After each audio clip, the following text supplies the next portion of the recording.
every day. Ordinary people are living extraordinary lives. What makes them extraordinary isn't fame or fortune, it's purpose. Purpose gives life its joy, its zest, its meaning. So how do we discover that purpose? How do we live it out? And how do we bring those dreams of living with purpose to life? The People of Purpose podcast explores these questions by sitting down with people who are living it out in real time.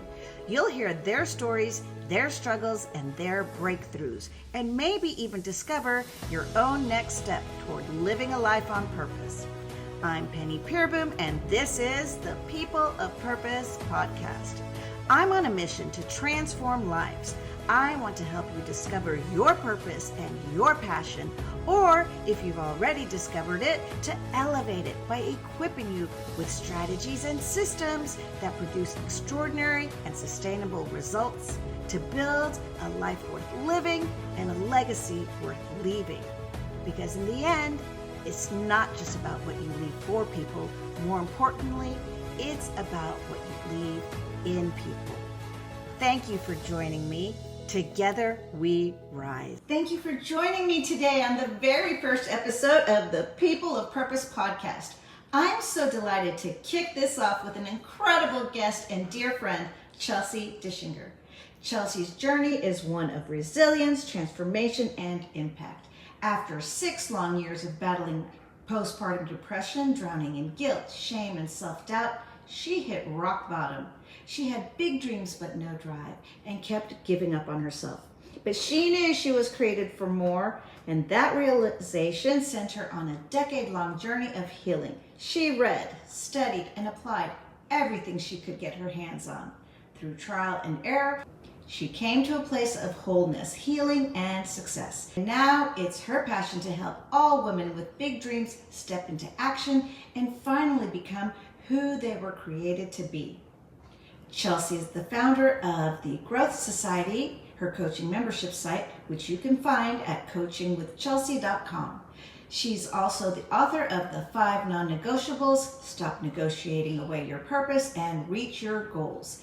This book isn't your typical self-help read. It's a hands-on, in-your-face guide with bootcamp energy, crafted questions, and assignments that challenge you to reprioritize your life and stop compromising on what matters most.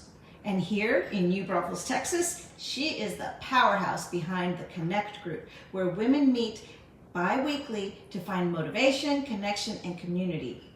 Out of that group grew something even bigger, the Connect Conference, which is now heading into its 3rd year. It's happening on October 17th, and trust me, you don't want to miss it. Tickets are going fast for both general admission and a very few VIP. This year's conference is going to be unlike anything you've experienced before. I'll let Chelsea tell you more about that. But before we dive in, I want to share a little bit about how I met Chelsea. We first connected back in 2022 at the Light Beamers Symposium. We actually carpooled together, and right away I was drawn to her energy. I'm a big thinker and visionary myself, but Chelsea, she was on fire and taking immediate, deliberate, purposeful action.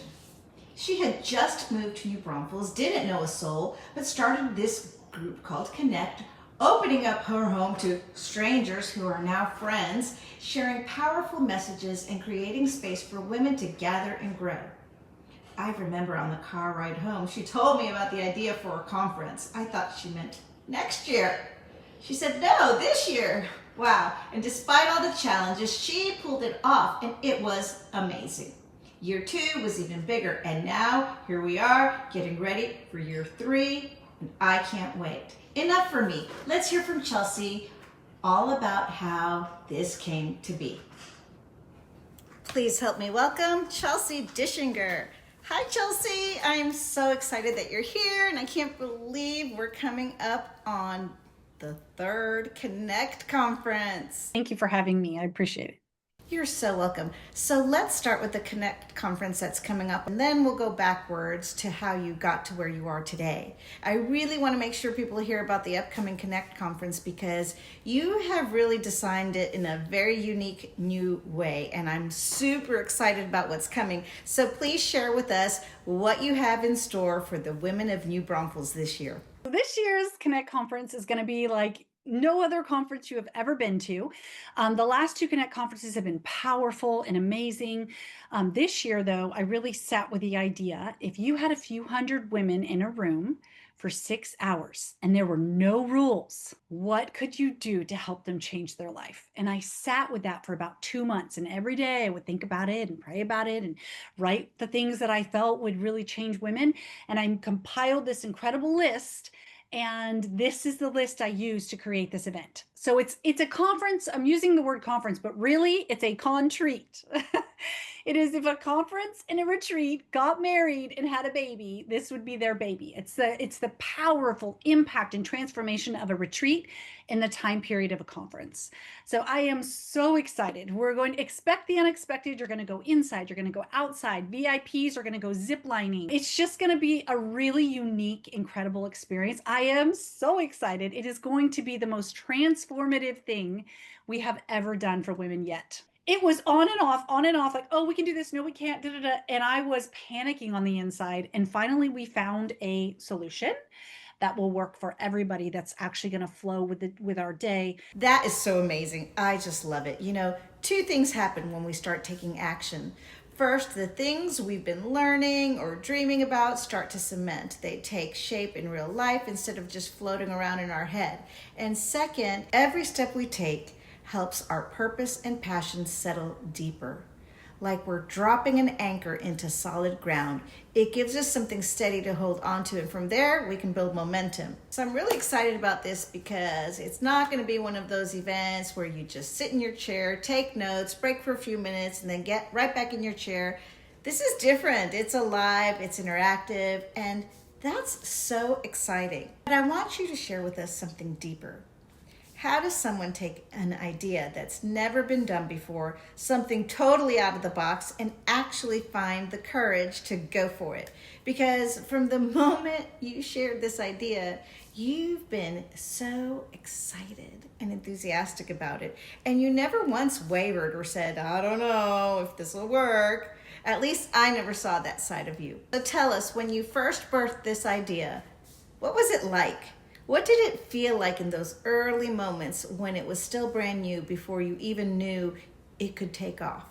But I really believe strongly that success leaves clues, right? So it's really important that we look at the people who've been successful ahead of us and we look for those clues and we say, okay, what did they do that was right? How can I emulate that? And so my first two conferences, I really looked to some amazing leaders who have incredible events. I love, like, Brendan Burchard, love him. Some of those amazing events I've been to, and really looked to them for inspiration and ideas of what to do.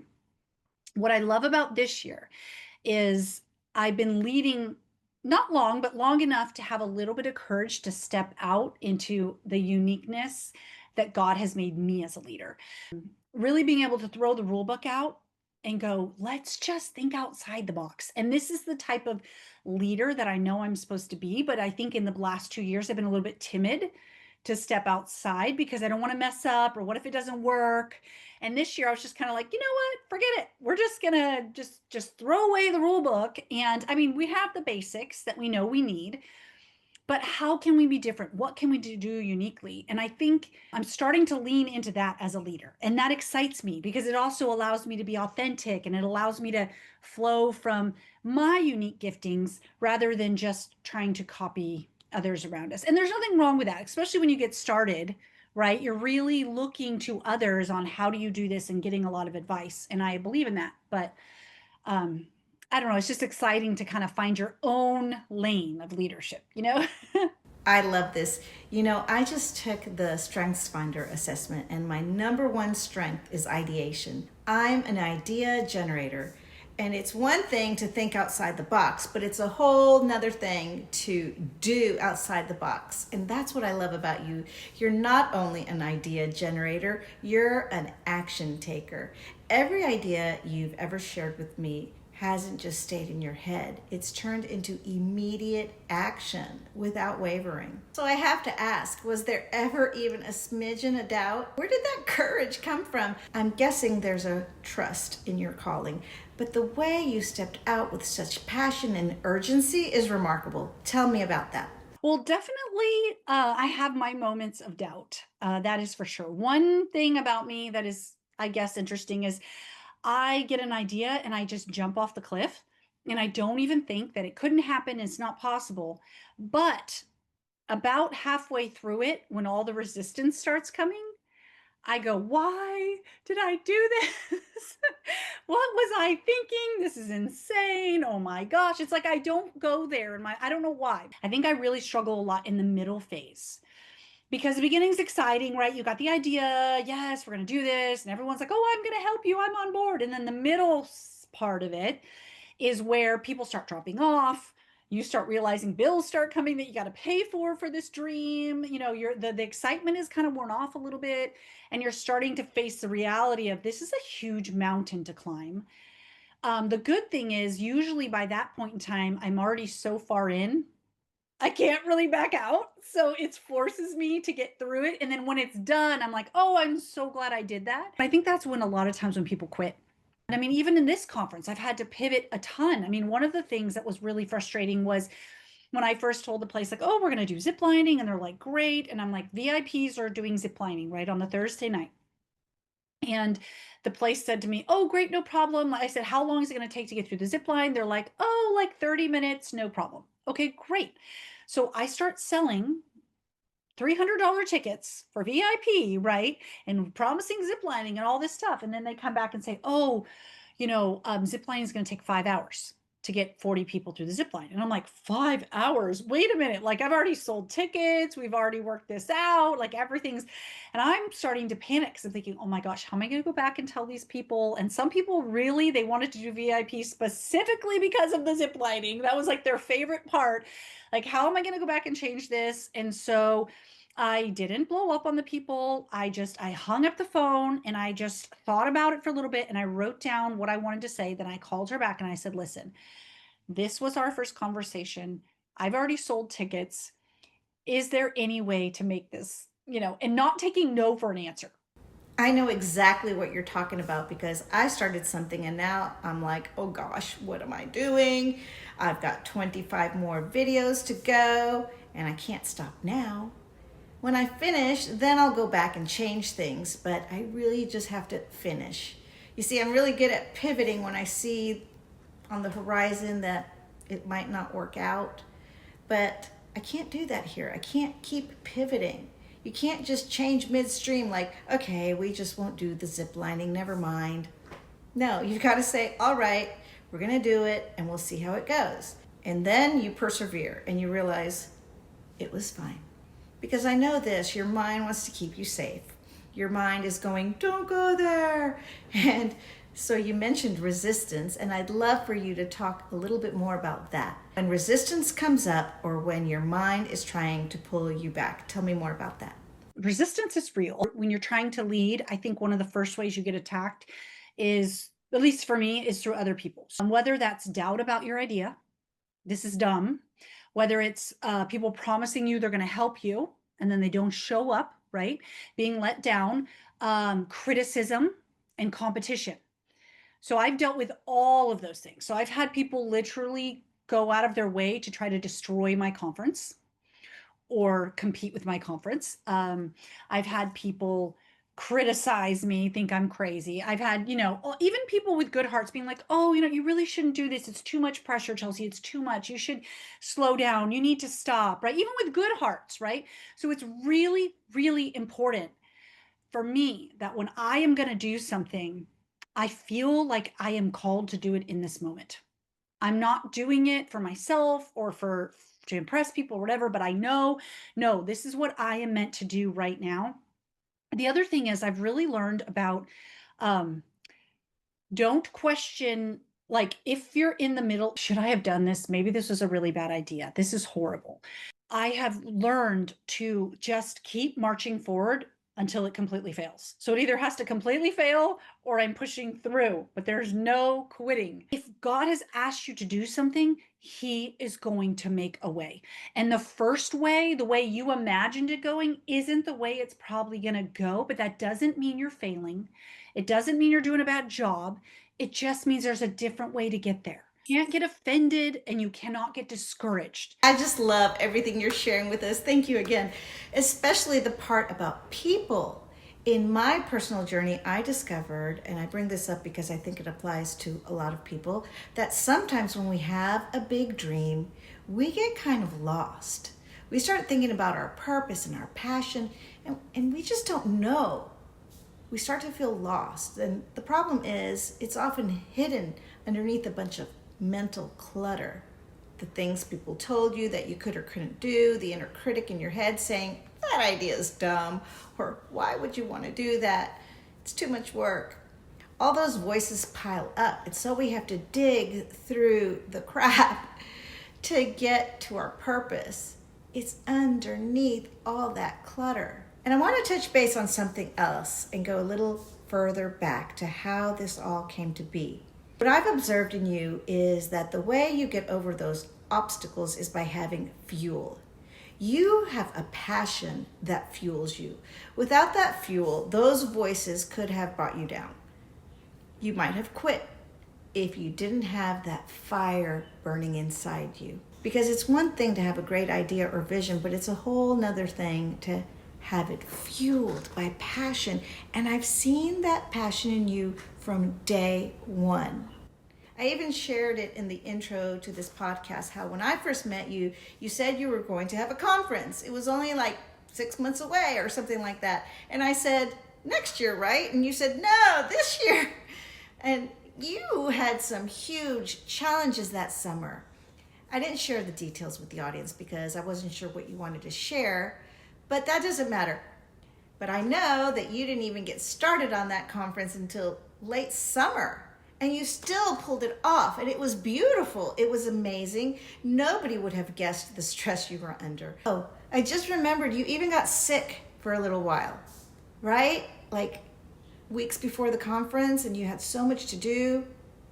You were down for the count for a couple of days. Most people would have canceled under their circumstances. You see, all the time, huge concerts get canceled when an artist gets sick, and you kept going. Short window of time, lots of obstacles, and you still pulled it off. That doesn't happen unless you are fueled by passion. So I want to talk a little bit about that. What I'd really love to hear though is, where did that fuel come from? Because it's like nothing can put it out.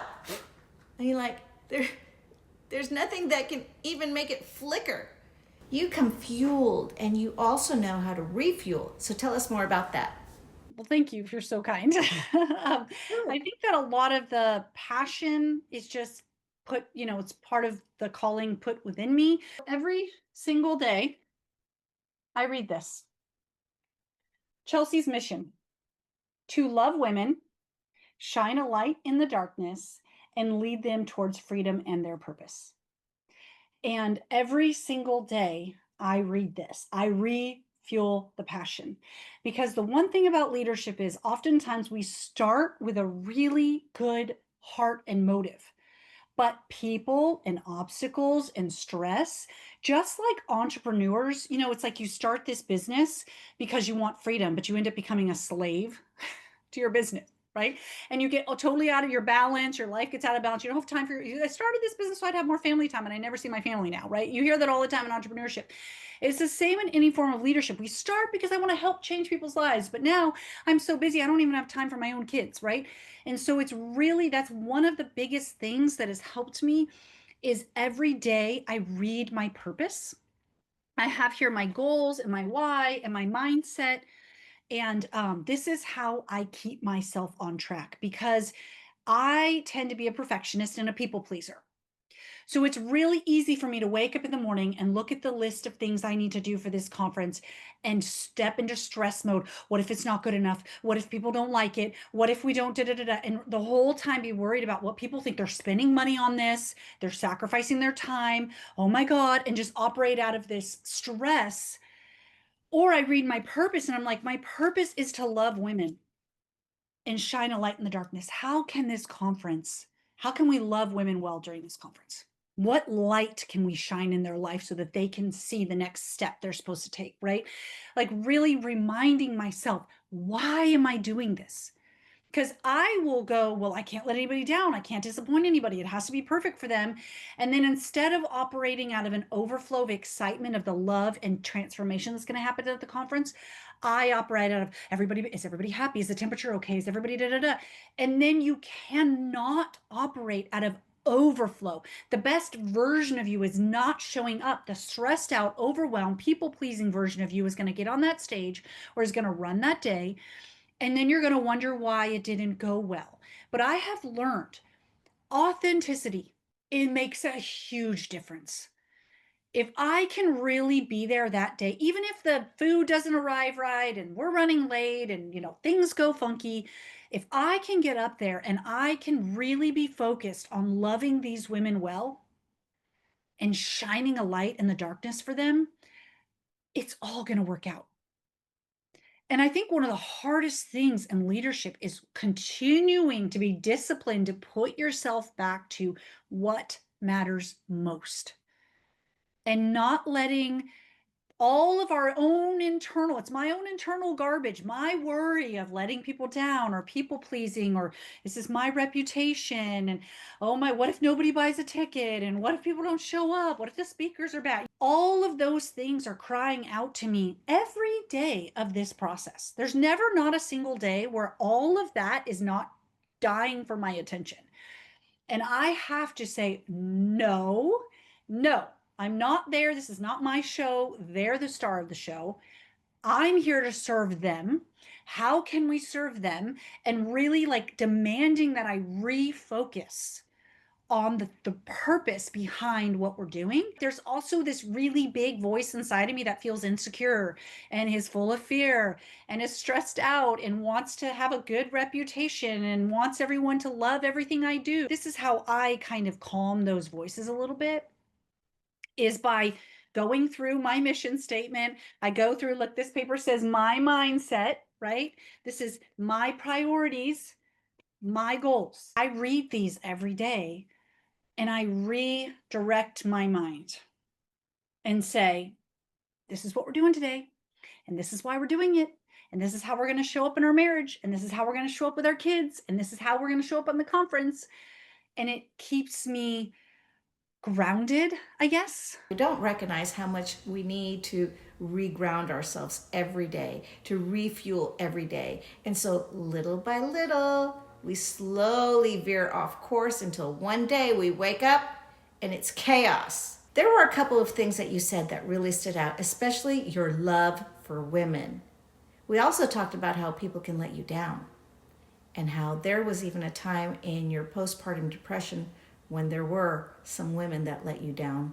And yet, what I see in you is this consistent love. And it's not only about the conference you're putting on. You host connect meetings in your home twice a month. You opened up your home when you first moved in this town and didn't even know a soul. And at first, it was strangers walking through your door. And whoever came, came. You filled your home with love and laughter and compassion for these women. What really strikes me is that it wasn't about, hey, I'm building my coaching business. Come to my house and I'll tell you all about it. You never once led with that. Instead, you invited women in, you shared your passion, and you shared your voice with genuine love. So here's my question. How do you keep doing that? Because we know women can sometimes be cruel. We've both experienced that firsthand. You mentioned critics, and I didn't even realize there was someone actively trying to bring your conference down. That's crazy. So please share with us, how do you keep loving women when you're met with hostility, jealousy, or just plain rudeness? I'm sure you've had people walk through your door and say something disappointing or push back on something you said or criticize a decision you made. How do you keep loving women? What fuels that love? At the beginning, it was really hard. I went through really bad postpartum depression. And when I was in the middle of the depression, I was so afraid to reach out because I was like, oh, people are going to judge me. I'm this horrible person. I'm a horrible mom. And I finally reached out to a mom, and, she's like, you're just in sin and you need to confess your sin, and just totally judged me. And then I reached out to another friend and she judged me as well. I was judged by really harshly and criticized by two close friends who I trusted. And that's when I shut down. And I was like, I'm never telling anybody about this depression. I'm going to sit with this alone. And it lasted for 6 long years. And part of the reason it lasted so long and it went so deep was because I was ashamed. And instead of doing what I needed to do, which was reach out again, the second I met judgment, I gave up. I gave up on women. It was interesting because I remember when I first started Connect, this group that meets at my house, I remember sharing my story because I had made a promise that day. I was like, I will never tell anybody about this again.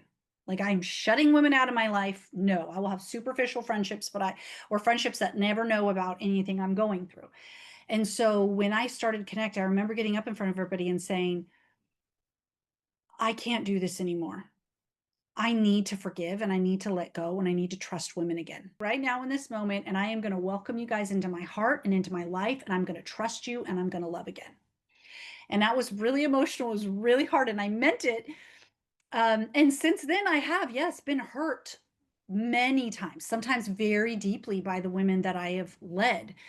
And I'm learning a couple things. One of the biggest ones was not getting offended.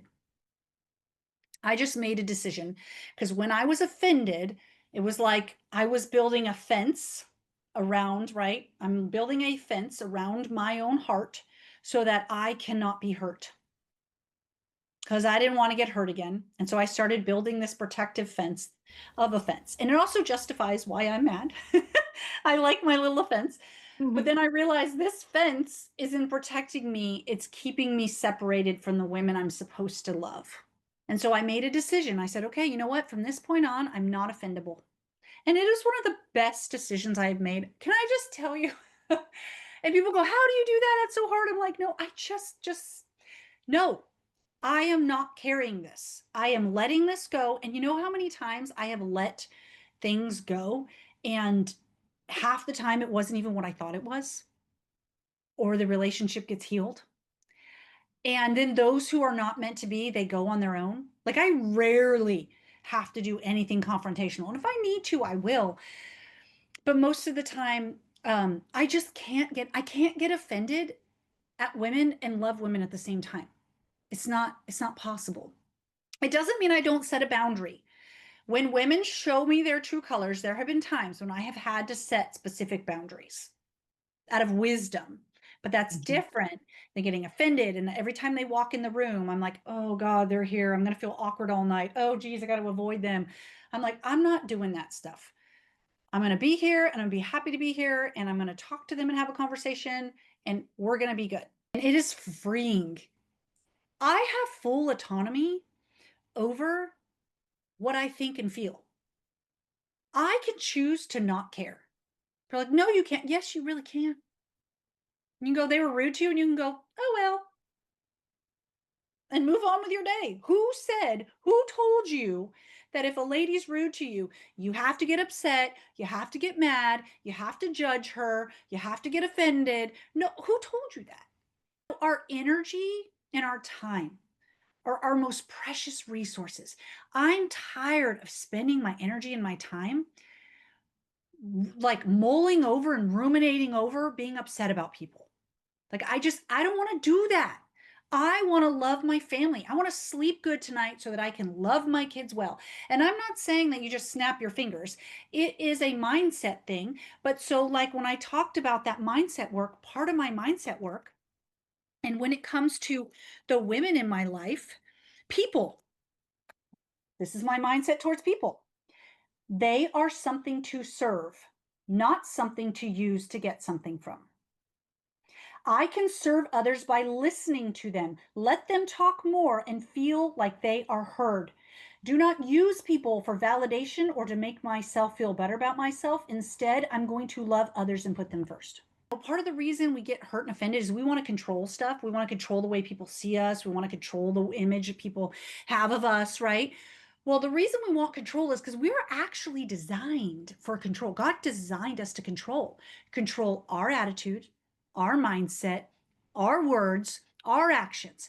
But instead of taking that divine control handed to us and walking into a room where someone's rude to me and saying, you know what, I can't control you, but I can control me, and I'm deciding to let it go because I'm going to have a good night tonight, we do the opposite. We try to take control of the outside of them, and we say something stupid because we're actually trying to change their opinion of us, but it actually doubles down on what they thought of us, right? Or how we do these like weird little games that we do because we're trying to control out there instead of saying, oh, I'm so grateful that in this moment when someone's rude to me, I don't have to care. I take full autonomy of the control you've given me, God.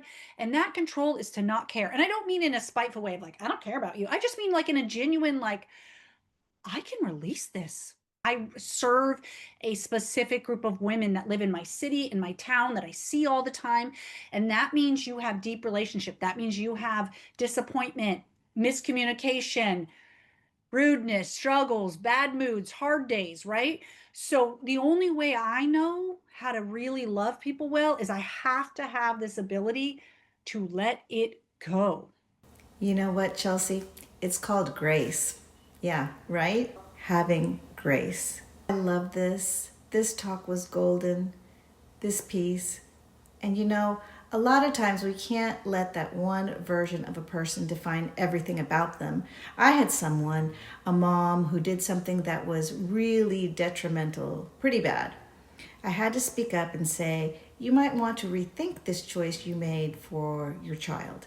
And she said, oh, you're judging me. You think I'm a bad mom. And I said, no, this was just a bad choice. It doesn't make you a bad mom.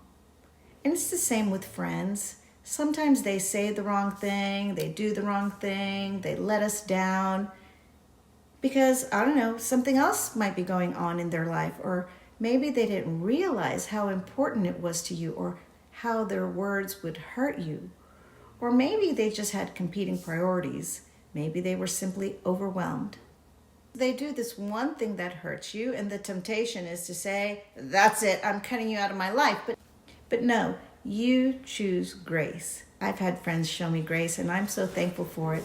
I look back and think, thank God you showed me grace. That was out of character for me. And because of that, I could go back to them again and again. And a lot of times, if you show women grace, they can't help but change. Maybe not immediately, but eventually. You're setting the example. I love that about you.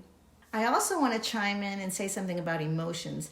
To be a leader means to be in control of your emotions. You talked about control a little earlier. People sometimes say you've got to get rid of fear, doubt, and worry, but the truth is you can't eradicate them. In one of my courses, I use this analogy. Those emotions are coming along for the ride. You can't drop them off at the 7-Eleven. You can't duct tape their mouth shut. They're coming with you. Here's the thing. You're still the driver. You decide how much influence they get. You can say, I'm not allowing this to offend me, because offense is an emotion too. Sure, that might be your first response. You're triggered because of your programming. But then you step back and take control. You say, thank you for that, and you keep driving. Taking control of your emotions is vital, especially when you're leading so many different personalities, so many women, each going through their own things. So let's shift a little. Chelsea, in the midst of all this, I remember when I first met you, your first book came out, The 5 Non-Negotiables.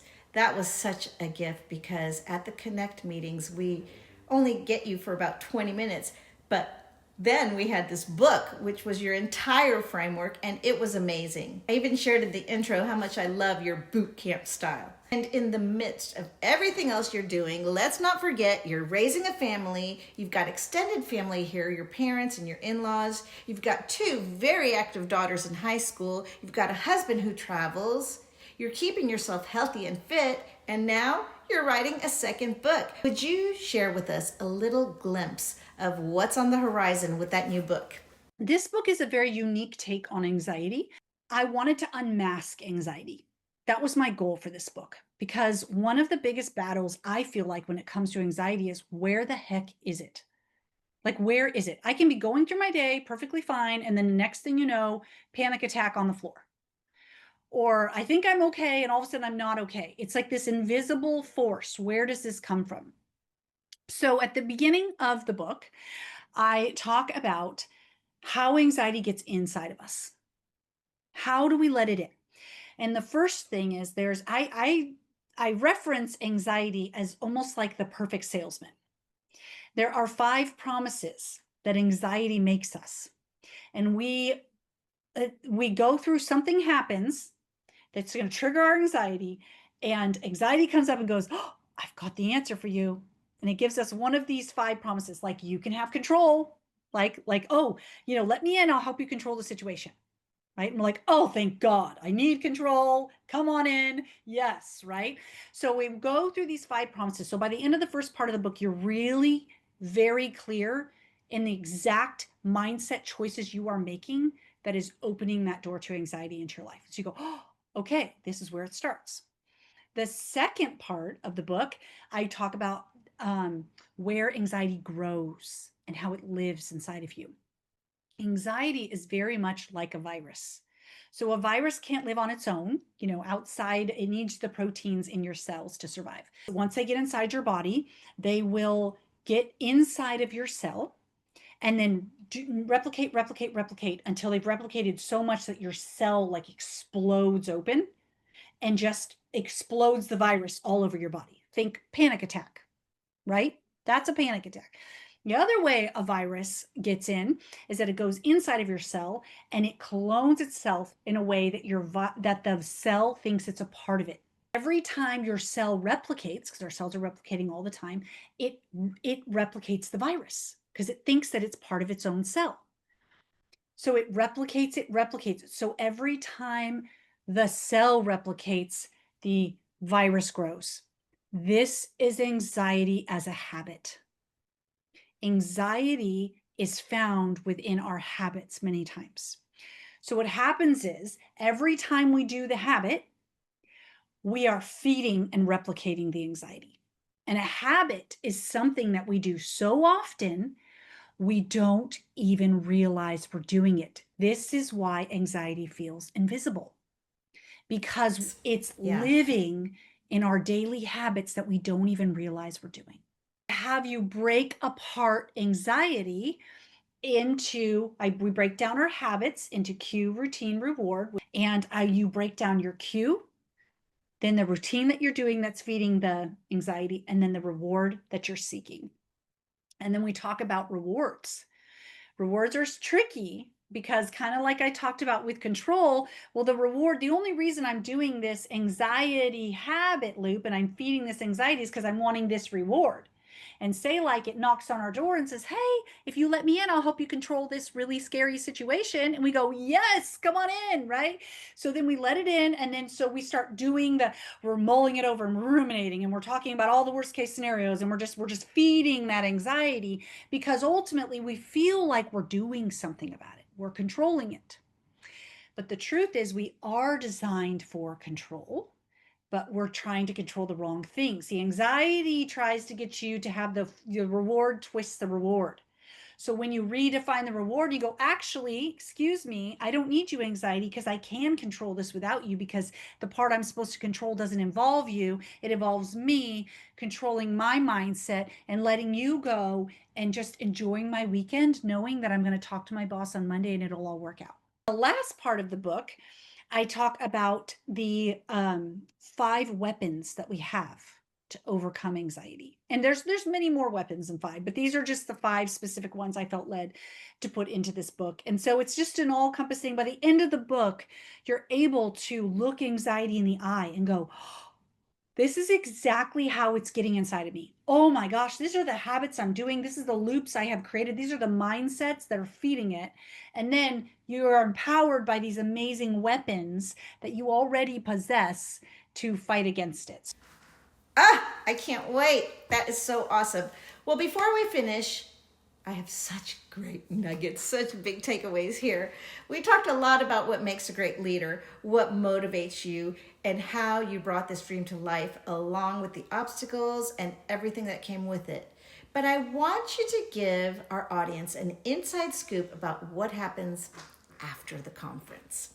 because I've noticed something you've done over the past couple of years that many leaders don't do, and yet it's so vital to growth. A lot of people don't see it as vital, or they feel guilty about it, but you take a rest, a much needed pause. You take time to recalibrate, to rest, to rejoice, sit back and say, I did it. And it's in that resting space too that you start brewing ideas for next year. So talk to us a little bit about that. What does it look like for you? I do take a little bit of downtime. And at first I thought I needed it because just the busy, busy, busy. My body's tired. But I didn't realize how much I needed that to just have still quiet time. Like you said, to dream again or to adjust my thinking. Because when you get into go, go, go mode all the time, it's like you're in that picture and you're just pushing forward with what you know, the best that you can every day, which is awesome. It's a great season. When I stop for a little bit and I slow down and I kind of get out of the picture, that's where a lot of growth comes. Because I look back and go, oh, next year I really want to do this differently. Or, oh, wow, I was super focused on this, but I totally missed this. Mm-hmm. Like that, next year I really want to make sure I bring this in. It's a really reflective time. And you're right. It is actually really important. I thought I just need to do it because I'm going to go insane if I don't stop for a minute. Mm-hmm. And I thought that was the purpose, but I didn't realize actually how much it would fuel me and actually set me up to do even better the next year. I think if I don't stop and I just keep going, I can only go with what I have. But when I stop and I get refueled and I get a new mindset and I get a bigger vision and just like a filled heart, then I get to start next year like way above the year before instead of just keep on going with what I have, you know? So it's hard for me to slow down. But it's good. It's important. Chelsea, how can people get their hands on some tickets to the Connect conference? You guys, you don't want to miss this conference. You've heard from Chelsea and you've gotten a little inside scoop into the background. And I didn't want to just come on here and say, go to the conference. It's really cool. I wanted you to understand where it was originated, how it came to be, and how impactful it's been, how it's grown, and how exciting it's going to be this year. It's different than anything Chelsea has ever done. She's put so much thought and work into it, the speakers, the experience, the impact it's going to have. So Chelsea, share with us how we can get our hands on these tickets. So you can go to connectwomen.co and you can get your tickets. Right now they are $75. They are going up on October 1st to $85. So you want to get it as soon as possible. It is going to be a powerful, transformative day. I really would love to see you there. Get ready, come dressed down. Don't dress up. This is a conference I'm going to wear running shoes and yoga pants and my Connect t-shirt. So do not dress up because be ready for anything. And I would just love to see you there. It's going to be amazing.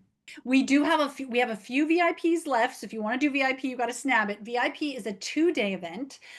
This is going to be located at Camp Fimfo. Like I said, you're going to be ziplining. So it's going to be an incredible, freeing, amazing experience. There'll be gifts. You'll get special seating for both days. It's a 2-day event. You get extra speaker sessions, really extra experiences. It's going to be incredible. I think we have a few left still. So if you want to grab that, nab your VIP. It's worth it. If you know me, you know I'm a conference junkie. I think I usually go to 4 or 5 a year, though not as many lately because I'm so focused on birthing my own work. But I love conferences. And this will be my 3rd year going as a VIP to the Connect conference, and I wouldn't miss it for anything. I love it. I love watching the growth, and like you said, watching you bring your vision to life.